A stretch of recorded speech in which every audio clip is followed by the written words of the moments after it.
normally when people have issues with dry anything, the first thing they tell you is drink more water, drink more water, drink more water. I'm tired of hearing people telling me to drink water because I drink water. I drink a lot of water.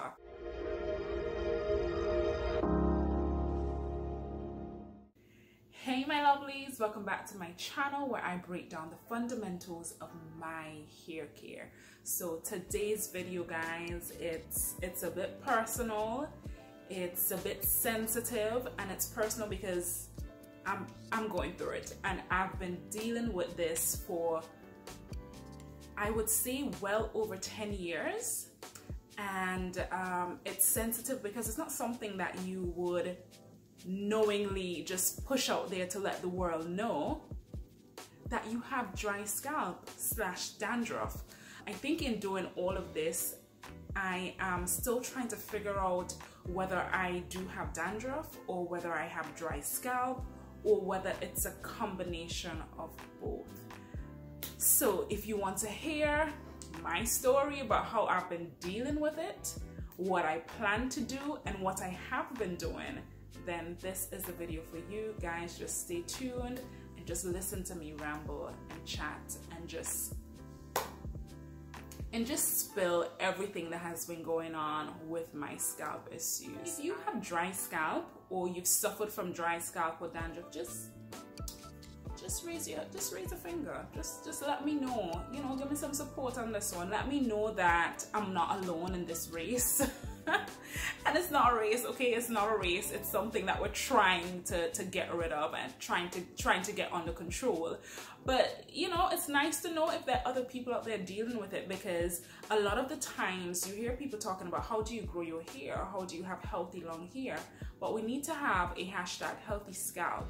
Like, scalp first before we talk about healthy hair. And I think what has happened is that I've been so concentrating on my actual hair, because my hair is still growing. Whether or not my scalp is dry or not, my hair will still grow. But it's the condition of the new hair that's growing that you really have to sit down and think about what's happening on your scalp. So let's start a hashtag healthy scalp.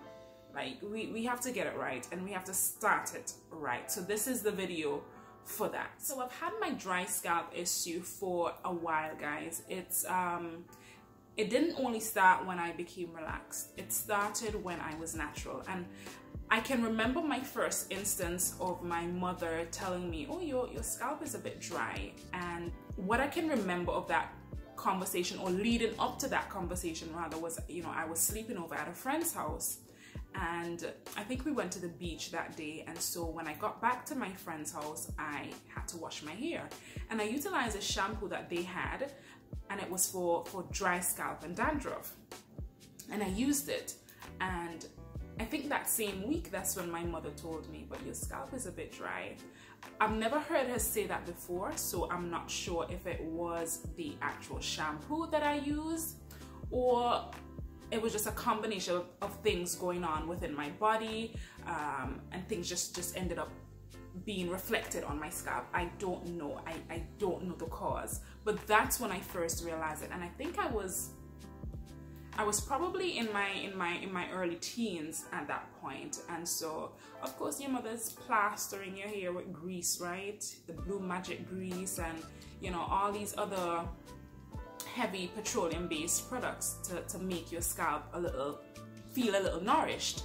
So it's been a while since I've had this dry scalp issue, and as I said, I haven't been paying much attention to it. I've been trying to cope with it, but over the years it has gotten very, very serious. Now, in preparing for this video, I wanted to make a distinction between dandruff and dry scalp. And many persons, especially if you're in the Caribbean, we kind of relate them to the same thing, so we don't really see a difference. But there is a technical difference between dandruff and dry scalp. So dandruff is actually a form of dermatitis, and it's caused from a buildup of excess oil on your scalp. So what you'll normally find is that the flakes that you get with dandruff are normally a lot bigger in size than the flakes that you get with dry scalp. notwithstanding, you still get flaky scalp. But both of them have very similar symptoms. So as I said, you have the flaky scalp and you'll have the itching.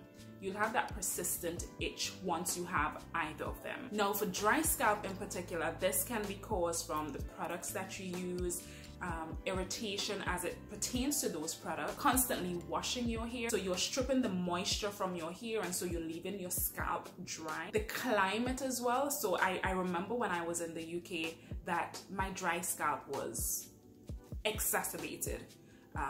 I'll see if I can find a picture to insert, but this was just on some other level, and I wasn't even bothering myself with it, to be honest, because I can't control the climate. Now for dandruff, it's caused by like an overactive glands that produces that sebum, and what you'll find is that persons who normally have oily skin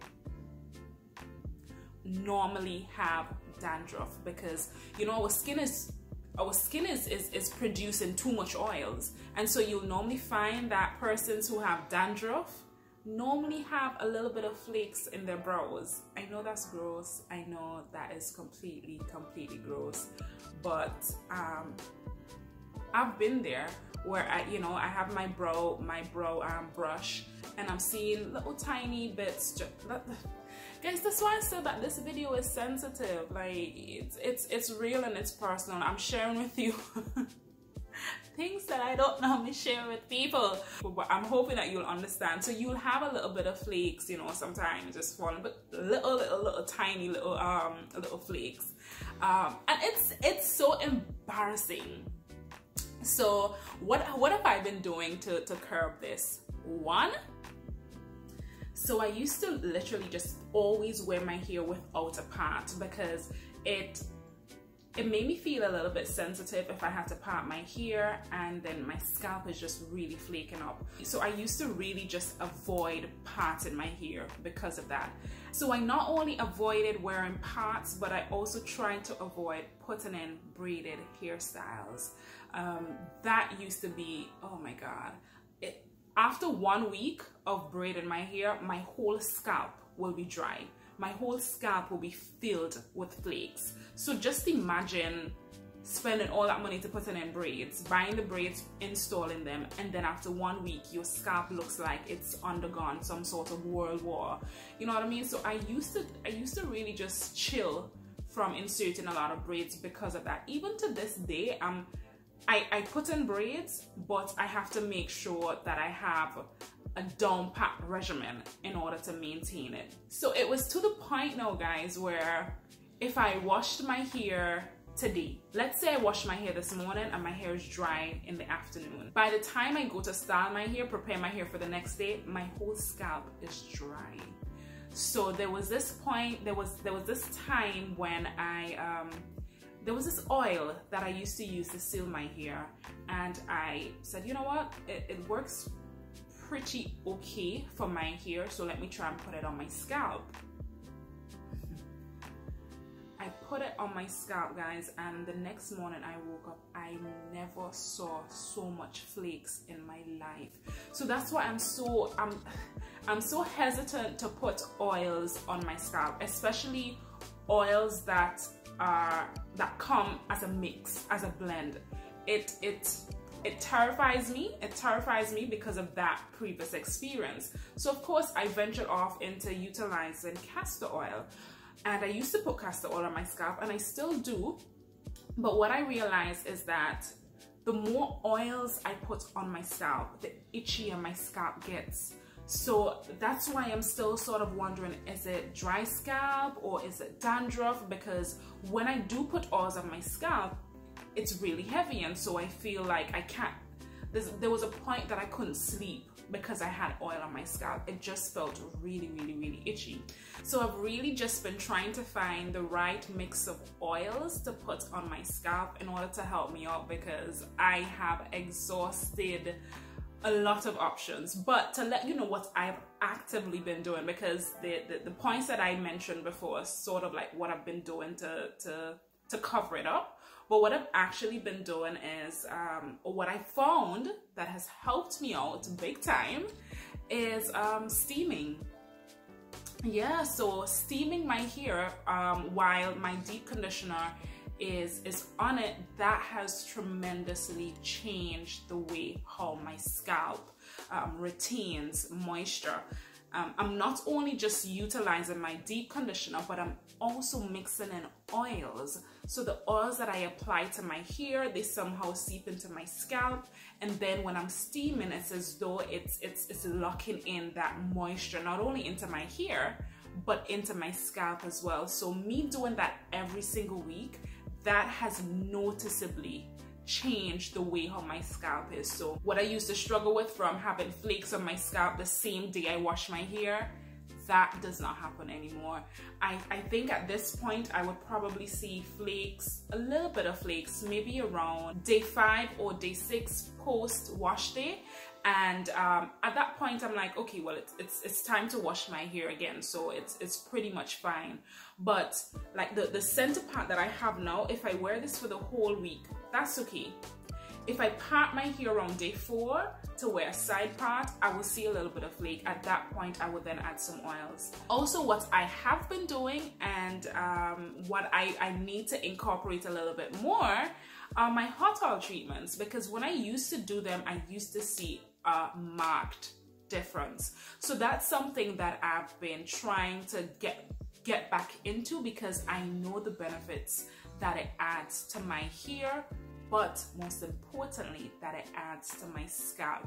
So finding the right blend of oils as well to utilize for hot oil treatments for your scalp, that has also been helping. Normally when people have issues with dry anything, the first thing they tell you is drink more water, drink more water, drink more water.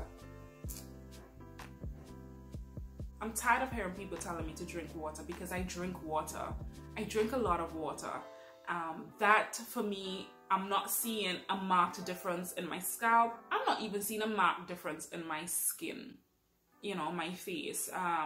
But I suppose I can't tell you not to drink water. I suppose if I do cut out water from out of my diet, then maybe the condition will worsen.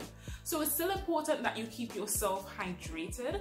And also if you're finding that it hurts, so when it reaches to that stage where you have scabs, or it feels really uncomfortable now that the flakes are like so noticeable, because right now I don't think my flakes are that noticeable.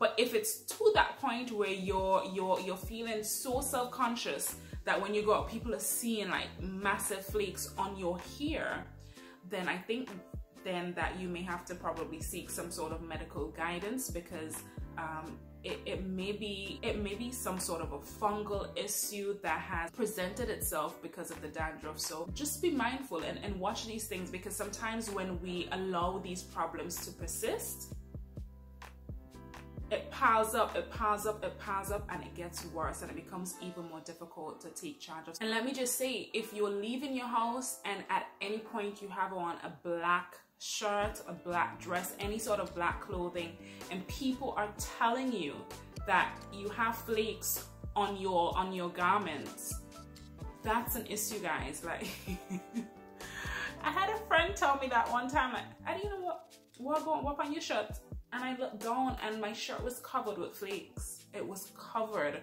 with flakes. So, you know, when you have friends that can point out those kind of things to you, I think that's saying that you have a problem that you need to really consider seriously and start looking into it. So what do I plan to do going forward?